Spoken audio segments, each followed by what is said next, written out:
So some of us have speakers have met already, people split as listeners.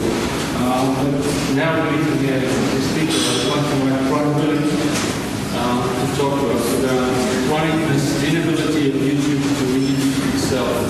Brian is a lecturer at the University of Splits, and I guess you can say a little bit more about yourself.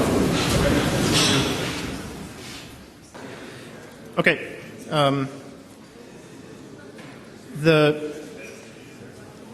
The presentation I'm going to give to you today is just a few notes from a sort of larger piece that I'm working on, which is sort of titled a kind of converging blindness. And what has interested me in a way is a bit of what Hirt, and I want to also thank Bram and Hirt and the festival at large for inviting me here. It's very kind.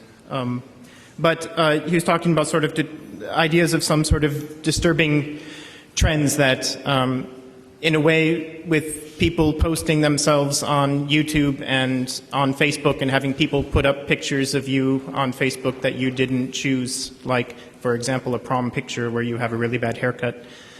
Just a random example, of course. That, in a sense, we're kind of creating a sort of permanent archive of our own stupidity. And I think that's amazing. And I think that that's a really positive thing. And, of course, it's terrible, but it also has some wonderful aspects to it. So I'd sort of like to talk about some of the more positive things about sharing our own stupidity with everyone. There are three sort of general terms that I'd like to talk about here. I'd like to talk about ideas of reading, visibility, and blindness in relation to video. My main argument is that sort of online platforms like YouTube and Vimeo and things like this, that they can sort of make what someone like Paul Deman, and I'll explain this a bit later, would call a blindness of reading visible. It makes, oh crap, I touched this. My own stupidity is actually making its way onto the screen right now. Okay. It makes a sort of blindness visible, and it's sort of a question, how can we actually start to see our own blindness in a way? And I believe that online video makes a sort of qualitative difference in our ability to make these things seen, and the idea of this presentation is to try and map out some of those coordinates as to how that might happen. I'm going to use two kind of central examples of this. One, I'm going to talk about an early example of video recording, the 1991 recording of the American Rodney King being beaten by police officers. And then I'd also like to talk about a more recent example, a piece of video art that was presented at the last Video Vortex, Natalie Bookchin's piece, Mass Ornament, which he utilizes pieces from YouTube and kind of puts them together. Okay. In talking about reading, I'm going to sort of short-circuit a large discussion on reading by referencing Paul Deman's idea that reading has sort of a dual structure, that in one way reading is always referential. It always refers to something else, to something other than it is. So this is active. It's referring to something else. But on the other hand, reading is that other thing that is being referred to. So reading is also more substantive. It's more static. It actually is that thing, so to speak. Paul Deman, talking about Proust, he says, the allegory of reading narrates the impossibility of reading. But this impossibility necessarily extends to the word reading, which is thus deprived of any referential meaning whatsoever.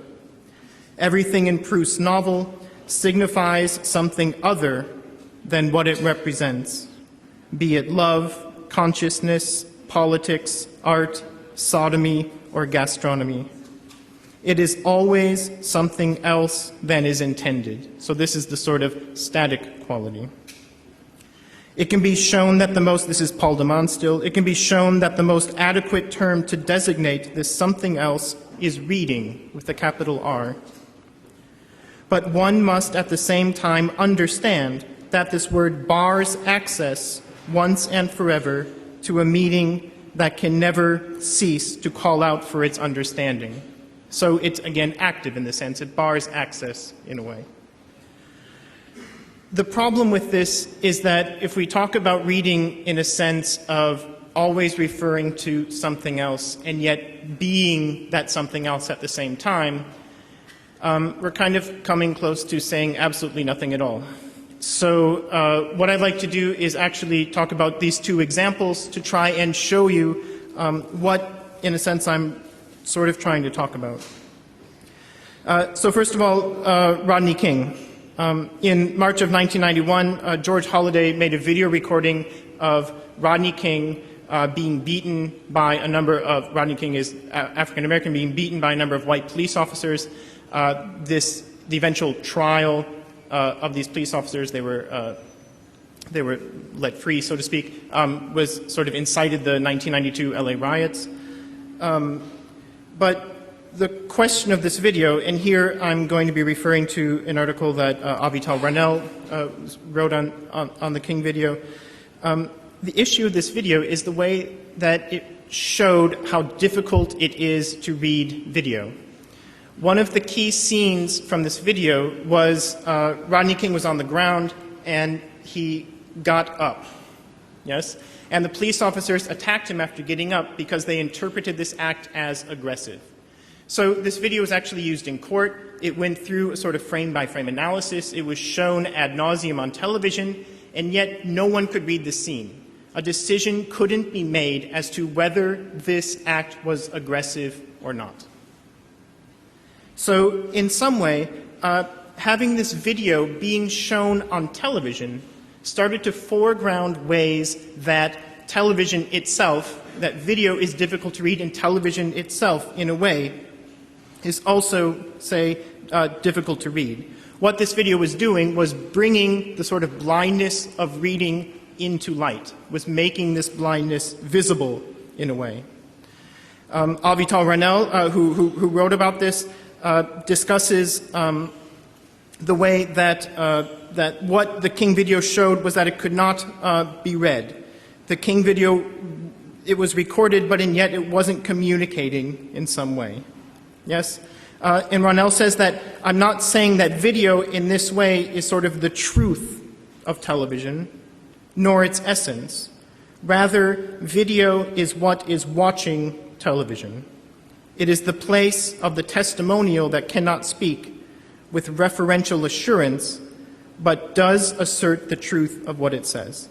What does this mean? She says that television, at this moment of showing this unreadable Rodney King video, television showed itself not showing. It made a sort of blindness visible.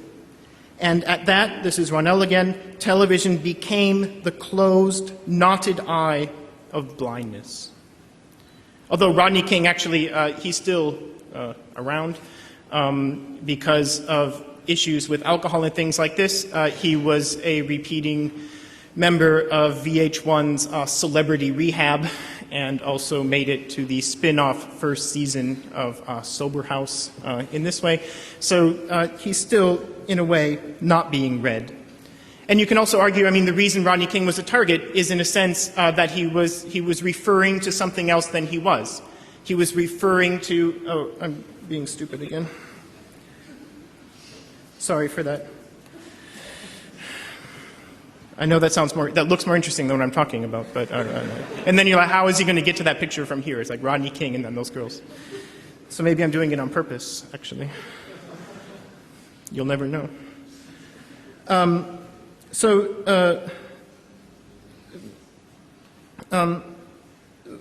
I don't know what I was saying. Oh, he's still around. Oh, he always had to refer to something else than he was. He had to refer to an aggressive black male, which he wasn't. The cops assumed that he was drugged on PCP, which he tested negative for. In a sense, he had to be someone else than he was to be sort of in that position anyway. So that's one example of trying to illustrate this sort of saying almost nothing.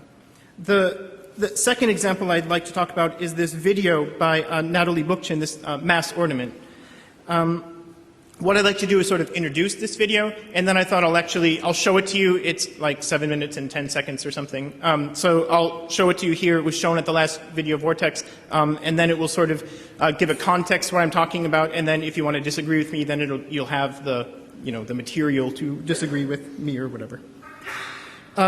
So this piece of Natalie Bookchin's, it's a piece of video art where she sort of compiles and arranges a number of YouTube clips sort of centered around the sort of assumed tags or meta information on dancing. It's all collected pictures or images of people dancing alone in their rooms, basically.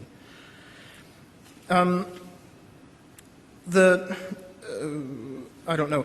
She takes a number of, the title is from an essay by Siegfried Krakauer called The Mass Ornament, and this essay is in a sense about sort of chorus line dancers, the Tiller girls, see the pictures coming up, the Tiller girls and things like this, and it's about ways that people become sort of routinized or trained to perform in unison. When they do this, they form pictures. These women who were dancing would form squares or stars or circles, and they basically participate in making ornaments that have absolutely no meaning. It's a circle, it's a square, it's a star. They don't mean anything. These people just become these sort of mechanized ornaments in that sense. So she uses music from this period. You'll see this. And then she also uses music from the 1935, the Triumph of the Will, this Nazi propaganda film. So she makes it fairly clear where she stands. If we look at the Krakauer essay, what he's interested in is this, okay, in one sense, the way that these sort of ornaments come about, the way that they function in stripping us of meaning. But what might be interesting for this is sort of the solution that he kind of proposes at the end. His idea is the way to get out of this sort of dehumanization is not a return to the human, but is in a sense a more extreme sense of being structured, a more extreme way of being formed and formulated. His idea is that we don't need to go back to the human, but we sort of haven't gone far enough. And we'll see, and this will be sort of my interpretation of the video here. Oh, wait, sorry. I can now click on this. There. Oh, now you can see the pictures, right? So you can see, we'll see in a sense that Bookchin's piece taken from YouTube actually is not just structured, but it's sort of hyper-structured. The amount of motifs and connections that it make are sort of too many. And it actually gets to a point where they don't even, there's so many connections between YouTube videos that they get so small we can't even read the connections anymore, and something else actually begins to happen. Okay, let me show this 7-minute thing here. How do I get out of this now?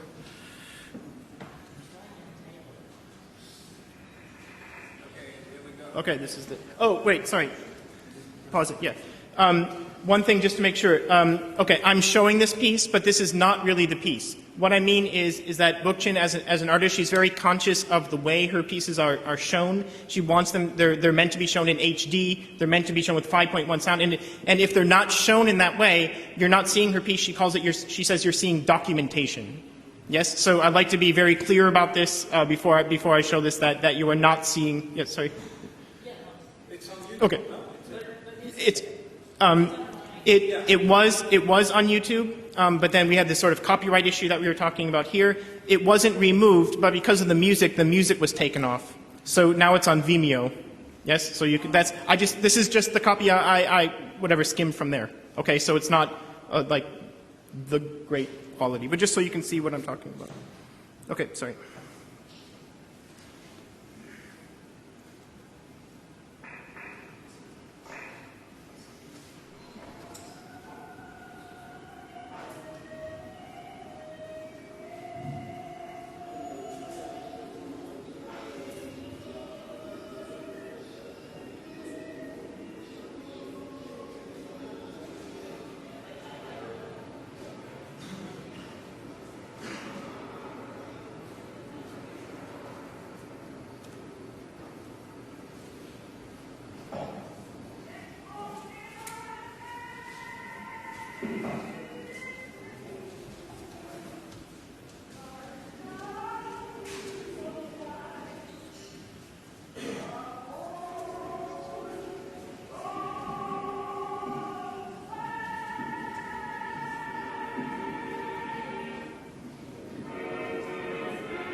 Okay. So with the time that I have left, I just like to talk a little bit about the structure of the piece. What's sort of strange is that this piece of video art actually falls into a sort of very classical Hollywood film structure. Here mentioned a little bit about ideas of bringing, connecting this to sort of the world of kind of cinema studies. And in a sense, this video sort of in a very strong way follows a sort of expanded, sort of classical, sort of 3-4 act structure of the kind of classical Hollywood film. And first I'd like to show you how I see that, and then about what that might mean and what that might mean for making the sort of blindness visible. In a sense, if we break the film down into, it's sort of using something like Christian Metz's idea of the sort of autonomous segment, if we break the film down not to individual screens or shots, but segments or sentences in a way, we can sort of find the following. The beginning of the film starts with people who are not yet dancing. They're sort of preparing to dance in a way. The very first shots we start with are empty rooms. We get a number of these. And then when this sequence ends before the main title is actually when a figure, a sort of not hooded but like hoodied figure comes in to the frame, then it is immediately cut with the first person kind of entering it, and then we get the title. Then this title, we actually only have two sort of optical devices, sort of dissolves that are used in this. One is from the title into a screen that's actually, wait here, sorry. Here are these first images. I forget what's next. Oh. It dissolves, the title dissolves for the first time, and for one of the only two times, into a larger screen which shows a sort of quote-unquote old film, shadows of two people dancing, and then this dissolves into, the only second optical device that's used, dissolves into a single frame of a woman standing in front of a mirror adjusting her belt with a computer in the background. Yes? She then turns towards this computer. There's a cut to other dancers who turn towards their computer, complete this action. We're being taught that there are connected motifs throughout these, first through dissolves, and then we're left to sort of do this on our own. So what we're shown in this first sequence, which is sort of traditionally called the setup, before we actually have any action, is people preparing to dance. They're all adjusting themselves in front of the computer and things like this. Yes? And eventually we have sort of more and more people who are preparing to dance, and the most images we have on the screen at one point in this section are sort of 18 people who are preparing. At this point you no longer see the people. You can't make them out, but you know what's happening. There's a very strong signal that this part of the sequence is changing when we have another larger screen placed in the center. At this point, the sound has changed. And we have this image of the sort of midriff, I guess, this person's stomach.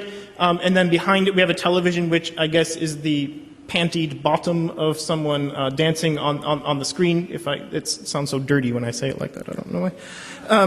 But we have this sort of, okay, in one sense we have, a kind of, perhaps you can say, sort of somewhat trite comment on what, the reflection of culture within another culture, in a sense.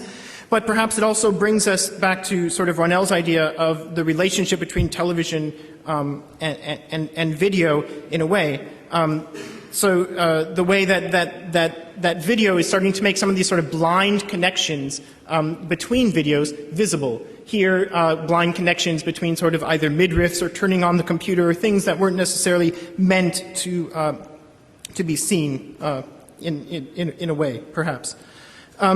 This scene signals the transition into the next the next sort of section of the film. The music stopped. We have kind of an eerie synthesizer. Something is more sinister is happening. We're being asked to look at these pictures in a different way.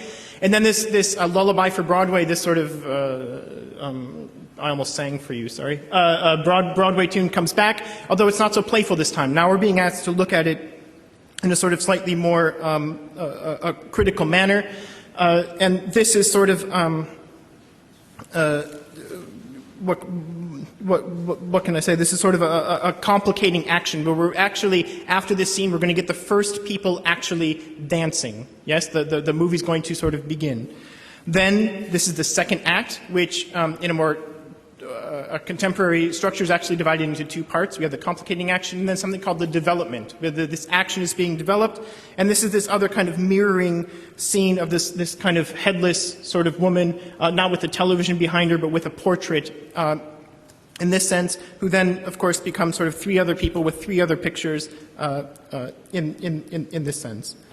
So this is sort of the traditional third act. Then the last act of a classic Hollywood film is the climax. This is signaled again by another single larger screen in the middle, and here we have a kind of just no people. We just have a camera. Again, the music has changed. We have a different kind of sound.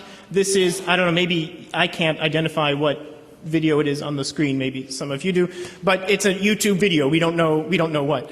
So in a sense, in this climax, we're being asked to reflect a bit more on the sort of medium through which we are sort of seeing these things.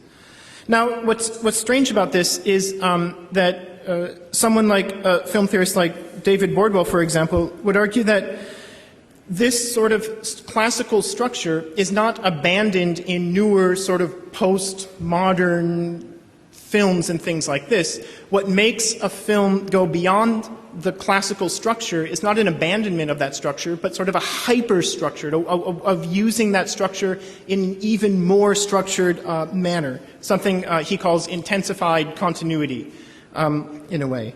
And with, I believe, and this is also what Krakauer mentions, that this is sort of a solution. The solution is more structure, not less, in a sense. And I believe that Bookchin's piece is doing this. This piece is not unstructured, but it's more structured. There are too many motifs for us to sort of figure out, in a sense. And sometimes the screens become so small we're not even asked to connect these things anymore. There are so many that it sort of overpowers our ability to see it in a way, and we're being asked to look at something else, at some of the larger issues of the way, in the way that these connections are sort of being made, in a sense. And I would argue that this is actually kind of a part of ideas of sort of tags and meta-information in themselves. Just two quick last points here before I close. In the video Vortex Reader, there's an article by, and I'll probably mispronounce his name, so please correct me. Is it Jan Simon or Simon? How? Okay, sorry. He has an article in there called Another Take on Tags, where he starts to look at some of the ideas of the kind of ambiguity that tags contain. And if I'll just read the closing of this article to you. He says, since taggers tap into the same cognitive and linguistic resources that allow for the impressive flexibility and adaptability of language, it's very unlikely that tagging practices will eventually converge in something like a controlled vocabulary. Tagalese is not a language without a grammar, because the tagging can only be a single word, so in some ways it seems like there shouldn't be grammar. But these words contain not all, but a lot of the ambiguities of language. You tag a computer with the word apple, and then you search and you get a piece of fruit or whatever. It's not a language without a grammar, but, he says, its grammar is largely concealed or repressed, as a Freudian would say, by the very design of tagging systems, and it should be admitted by the very purposed proponents of folksonomies had in mind for tagging practices. Nevertheless, as the purloined letter in Poe's famous story, the grammar of Tagalese has been staring us in the face all the time while we were looking for it at the wrong place. So here, Simone not only mentions Freud, but also implicitly Lacan with this story, the Purloined Letter. This is Poe's story where the best place to hide a letter is on a table in front of you. Yes, that's the hardest place to find something because you would never think of looking for it there. But in a sense, I think Simone sort of has perhaps we can sort of tweak his focus a bit, where it's not that we haven't sort of been looking in the wrong place, but either the question might be, how is it becoming visible that we're knowing that we're actually looking in the wrong place, and how do tags actually make that known? Yes, how does that actually become an issue in a sense? And in a way, I'd just like to close with a short reference to an essay by Giorgio Agamben called "What is the Contemporary?" Because in this, he calls attention to the very active way in which seeing a sort of blindness is possible. What's the engine behind this? For Agamben, he says that someone who is contemporary is someone who firmly holds his, that's the translators here, his gaze on his own time so as to perceive not its light, but rather its darkness. Agamben looks, first of all, towards the sort of neurophysiology of seeing darkness. In our brain, we have sort of these off cells which are activated with the absence of light. So in a way, seeing darkness is an active process, in a way. It is a product of our own retina, in a way. But so in this way, Agamben sort of focuses on the activity, rather the passivity of seeing darkness, and calls people who can do this contemporary as those who do not allow themselves to be blinded by the lights of the century, and so manage to get a glimpse of the shadows in those lights, of their intimate obscurity. And much like this, I believe that online video, in a sense, is a way of bringing that obscurity into the lines of vision through not a sort of elimination of ambiguity in a sense, but rather of a hyper-structure which would allow for some of these kind of stupidities to actually be seen or take place. Okay, thank you.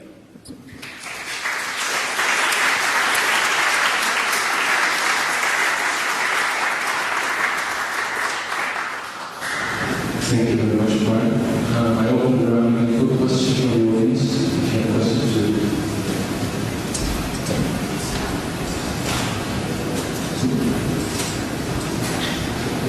I'm just really curious about the sort of interlocking analogies here. The first of which is that Demond's method, in some way, is sort of anti-psychoanalytic. Demond's sense of making the text a sort of mise en abîme has to do with, in a sense, hiding some of the past. And in the same way, Proust hides his own personal identity within it. And I didn't quite get the connection with Lynn Riefenstahl. I didn't hear. Did she take music off? Yeah, she did. I didn't explore that here, but yes. Okay, anyway, also in the third case of the Rodney King video, it is not the guilt or innocence of the Rodney King that was being determined, but rather it was the police experts trying to use a kind of Demonian reading technique in order to render what seemed quite visible reasonably or ambiguous beyond reasonable doubt. So it seems that there's a kind of the method there has a kind of very uncomfortable production of social meanings, and I wonder how this, even assuming that this is a critical reuse of this material, it seems to me you could argue in favor of this material as a, there's a lot of sort of traditional kind of arguments about, say, the evaluation of the female body, the sense of craft involved in these things, and the sense of these as a kind of personal document. So it seems with this soundtrack, at least, this is very much more, in a way that this soundtrack is more interesting, problematic than a simple blanket combination of this as a genre. And I wonder how you see the mechanisms of this functioning to actually frame the cultural context in which it comes. Okay, so again, perhaps the sort of I'm going to be aggressive here. Perhaps the messiness of my own argument is also reflected in the sort of multiple references you're making in this sense too. So I'll take that as a comment in itself. But yes, okay. So in one sense, you're referring to someone like Paul de Man. His sort of wartime journalism is sort of leaning towards sort of national socialist ideas and sort of reevaluating his work in that way, and do these things sort of. Perhaps sort of, I don't know, maybe come through or something like this. That might be one idea. I agree that the audio of this is, I think, for me, sort of incredibly interesting, and I'm not giving it its due. There's a lot to be done, to be given its due in a sense here. But one thing I'd sort of like to focus on in the way that I presented the material and in the way that you presented your question is, in a sense, I think both of us are sort of reflecting in the way that there's sort of too much here, in a sense. And this maximalism rather than minimalism, I think, is incredibly important for the piece in itself. And that maximalism is a step towards defining this, the engine, the coordinates, the means that you're asking about at the end of your question, as to how this takes place. And how does that happen? I would argue that, just to sort of give a kind of very shorthand answer to this, is that it leans towards more artificiality, more constructedness, more combinations, in a sense, rather than less, I guess. I don't know if that makes sense at all as sort of a tentative statement. So what's I guess the punchline is, or to me the important question is, what is the hyperformalism pointing to? Or is hypercomplexity an adequate means of pointing, of making material point beyond itself? You don't necessarily have to respond to that, it's an open question. Okay, and I mean, my response to that is somehow I'm asking that same question myself. Yes, so maybe I'm just trying to wiggle out of it. I'm not sure, but but to be honest with you, what you just formulated is a question I'm formulating myself. Yes, in this sense too. And my fairest answer to you would be, I'm at the point of trying to formulate the question too. Yes, so. Oh, sorry. Yeah. I had said that there is a difficulty to read the video image. There's so many layers and so many implications. But we could say that about moving image in general. I don't think that's necessarily tied to online video. However, there is something else that emerges, and that we get a lot more data on how people read video than through interpretation, through the traces they leave. Sometimes they don't have to comment on it initially.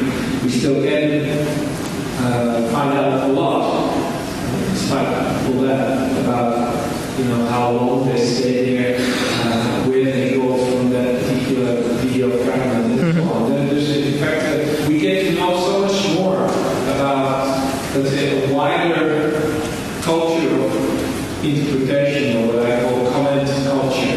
And there's a wider comment culture, which you could say, taking your ideas from Paul Mann. We get to know much more about the reading culture of online video than we would have. Yeah, I would agree absolutely. I mean, what I hear you saying is there are, different directions to take this. I don't know, different directions sounds strange, but different dimensions in a sense to the argument, which I would agree with absolutely, if that's what you're saying. Make this one a hard one, okay?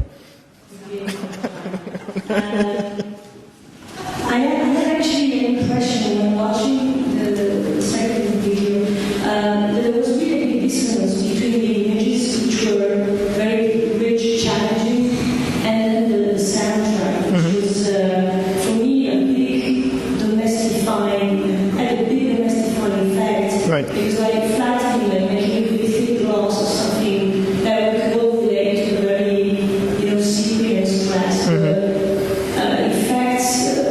Really filling out the little gaps and the fractures between the video material. So when you were saying you think that one should push towards more complexity, more structure, how do you feel about the music? Because I felt the music was really being very natural. I would agree with you. I would agree with you completely in that sense. I hadn't, I guess, thought about it in the way that you're arguing, but only to leave the sort of diegetic sound, only the sound within the image perhaps would, I think, I don't know if you could say make the piece stronger, but would at least make the way that I'm arguing about the piece stronger in that sense. I would agree with that, absolutely.